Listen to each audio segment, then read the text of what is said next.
High gangster, this is GM with you and you are watching trading like a gangster. তো আমার গত ভিডিওটি একটি সেট আপ নিয়েছিল। তো আপনারা অনেকেই আমার সেট আপটি পছন্দ করেছেন এবং অবশ্যই আমি এরকম আরও অনেক ধরনের সেট আপ আমি আমার চ্যানেলে আপলোড করার চেষ্টা করব আপনাদের সুবিধার জন্য, যাতে করে আপনারা খুব ইজিলি সেট আপের মাধ্যমে ট্রেড নিতে পারেন এবং কিভাবে সেট আপের মাধ্যমে ট্রেড নিতে হয় সেটা শিখে যান। এবং অ্যাকচুয়ালি অনেকেই রয়েছেন যারা প্যাটার্নের উপর ডিপেন্ড করে ট্রেড নেন এবং অনেকেই বলে থাকেন যে এতগুলো রেডের পরে এতগুলো গ্রিন হবে কিংবা এতগুলো গ্রিনের পরে এটা রেড হবে। আসলে এটা সম্পূর্ণ গ্যাম্বলিং। যারা বলবে যে ট্রেডিং এ এরকম ধরনের প্যাটার্ন ক্রিয়েট করে মার্কেট চলে থাকে, আমি বলবো যে এটা সম্পূর্ণ মিথ্যে কথা। মার্কেট কোনো এরকম কালার প্যাটার্নের উপর ডিপেন্ড করে চলে না।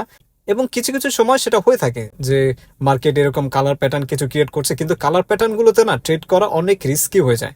যে আপনার 10টার মধ্যে কখনো দেখতে পারবেন যে আপনি অনেক ভিডিও দেখবেন যে 10টার মধ্যে সে 9টা 8টা উইন করেছে, কিন্তু যখন আপনি নিজে করতে যাবেন দেখতে পাবেন যে আপনি 9টার মধ্যে আপনার 10টার মধ্যে 5টা উইন করা অনেক কষ্ট হয়ে যায়। অ্যাকচুয়ালি কালার প্যাটার্নগুলো মার্কেটে তেমন বেশি কার্যকর হয় না। তো আমি আপনাদেরকে আমার পার্সোনালি এবং আমাকে যারা ভালোবাসেন আমি তাদেরকে যে পার্সোনাল আমি সাজেস্ট করতে চাই যে আপনারা কালার প্যাটার্নের উপর ডিপেন্ড করে কখনো ট্রেড নেওয়ার চেষ্টা করবেন না। যে 3টা গ্রিন কিংবা 4টা গ্রিন কিংবা 5টা গ্রিনের পর একটা রেট আসবে, এসব হচ্ছে সম্পূর্ণ গ্যাম্বলিং। সো যদি ট্রেডিং করতে হয় আপনাকে ট্রেডারের মতো করতে হবে। আর একজন প্রো ট্রেডার হওয়ার জন্য আপনার মাইন্ডসেটকে নেক্সট লেভেল পর্যন্ত নিয়ে যেতে হবে। আপনাকে টেকনিক্যাল অ্যানালাইসিস এবং প্রাইস অ্যাকশনের উপর ডিপেন্ড করে আপনাকে ট্রেড নিতে হবে। সো তাহলে আপনি একজন প্রো ট্রেডার হতে পারবেন এবং আপনি একজন প্রফিটেবল ট্রেডার হতে পারবেন। সো আশা করছি অবশ্যই আপনি যদি আমাকে ভালোবেসে থাকেন আমার নলেজগুলোকে নেয়ার চেষ্টা করুন। এবং আমি বলছি, আমি আপনাদেরকে কথা দিচ্ছি, আমি যতগুলো নলেজ আপনাদেরকে দিব সেটা একটা নলেজও বৃথা হবে না।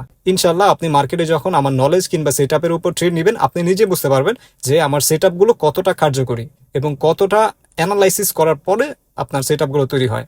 সো আশা করছি অবশ্যই সেট আপগুলো নিয়ে আপনারা ট্রেড করবেন এবং আমি বিভিন্ন ধরনের সেট আপ আমার চ্যানেলে আপলোড করে থাকবো। এবং আজকে যে ভিডিওটি এটা একটু ডিফারেন্ট টাইপের এবং আমাকে যারা ভালোবাসেন এবং আমার চ্যানেলকে যারা ভালোবাসেন তাদের জন্য এই ভিডিওটি। আমাকে অনেক ভাই বলেছেন যে আমার চ্যানেলের লোগোটা তাদের পছন্দ হয়নি। হ্যাঁ, অবশ্যই আমি আপনাদের ডিসিশনকে প্রায়োরিটি দিই, কারণ আপনাদের জন্যই আমি। আপনারা যেটা বলবেন অবশ্যই সেটাকে আমাকে গুরুত্ব দেওয়া প্রয়োজন। সো যার কারণে আমি চিন্তা করলাম হয়তোবা আমার লোগো ডিসিশনে কিংবা লোগো মেকিংয়ে আমার কোনো প্রবলেম ছিল, যার কারণে আপনারা সেটা পছন্দ করেননি। যার কারণে আমি আজকে কিছু লোগো ক্রিয়েট করার চেষ্টা করেছি যাতে করে আপনাদের লোগোগুলো ভালো লাগে এবং অবশ্যই আপনাদের মতামতগুলো আমাকে জানাবেন যে কোন লোগোটি বেস্ট হবে। সো আমি কিছু লোগো ক্রিয়েট করেছি, আশা করছি অবশ্যই আমার লোগোগুলো দেখবেন এবং অবশ্যই কমেন্টে আপনাদের মতামতগুলো জানাবেন যে কোন লোগোটি আপনাদের কাছে ভালো লেগেছে কিংবা ভালো লাগবে আমার চ্যানেলের জন্য। সো চলুন আমরা লোগোগুলো দেখে নিই।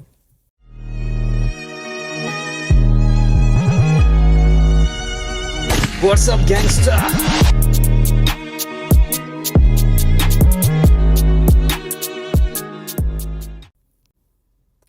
সো এখানে আমি টোটাল 4টি লোগো ক্রিয়েট করেছি। এর মধ্যে এই লোগোটি হচ্ছে আমার প্রথম লোগো, ফার্স্ট লোগো। যেহেতু আমার চ্যানেলটি গ্যাংস্টার টাইপ, যার কারণে আমি একটু গ্যাংস্টার টাইপের লোগো মেক করার ট্রাই করেছি। এটা হচ্ছে ফার্স্ট লোগো এবং এটা হচ্ছে সেকেন্ড লোগো। ফার্স্ট এবং সেকেন্ড প্রায় সেম সেম, বাট এখানে একটু টেক্সটিংয়ের ক্ষেত্রে ডিফারেন্স রয়েছে। এখানে চ্যানেলের নামটা একটু অন্যরকমভাবে লেখা এবং এখানে চ্যানেলের নামটা একটু অন্যরকমভাবে লেখা, বাট উপরের লোগোটি প্রায় সেম সেম। সো উপরে এটা হচ্ছে লোগো 1। আপনাদের যদি লোগো 1 ভালো লেগে থাকে অবশ্যই আপনি কমেন্ট করবেন লোগো 1 লিখে। যদি লোগো 2 ভালো লেগে থাকে লোগো 2 লিখবেন। এবং এটা হচ্ছে আমার থার্ড লোগো। সো থার্ড লোগোটি একটু বিজনেস টাইপ কিংবা ফর্মাল টাইপে মেকিং করার ট্রাই করেছি। এটা হচ্ছে আমার থার্ড লোগো এবং এটা হচ্ছে আমার ফোর্থ লোগো। সো এখানে টোটাল 4টি লোগো রয়েছে। এটা হচ্ছে 1, এটা হচ্ছে 2, এটা হচ্ছে 3 এবং এটা হচ্ছে 4।